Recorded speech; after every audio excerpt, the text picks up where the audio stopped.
And as Tony Zinni said, former Central Command commander, if you like to rock, you'll love Iran.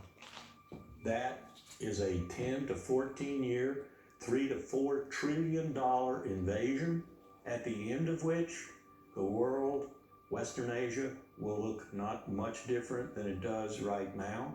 It'll still be in turmoil, still be in chaos, and 70 plus million Iranians will hate our living guts. I was in the Pentagon and I went in to see the Undersecretary of Defense. The ideas that Wolfowitz shared with me, he and Secretary Cheney in 91, 92 packaged them, retooled them, thought about them, went to the White House, briefed people like presidents. America needs a new strategy of forceful regime change. So here this idea springs back up again in 2001. I went through the Pentagon in November of 2001 and one of the generals said, "Sir, I got this memo on my desk. We're going to go after 7 countries in 5 years. I said, "Is that a classified memo?" He said, "Yes, sir. We're going to start with Iraq, and then we're going to move to Syria, Lebanon, Libya, Somalia, Sudan, and Iran."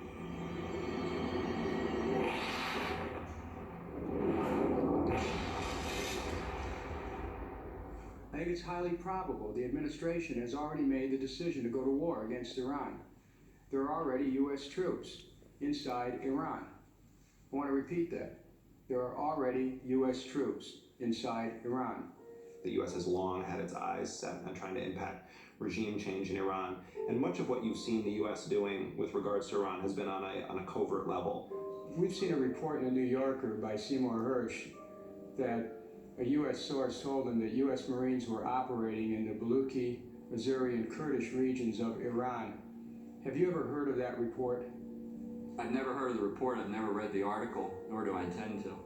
Do you have any interest as to whether or not, as the U.S. ambassador, you don't have any interest as to whether or not U.S. Marines are actually operating in Iran right now? I said I had not heard of the report, and I didn't intend to read the article in the New Yorker.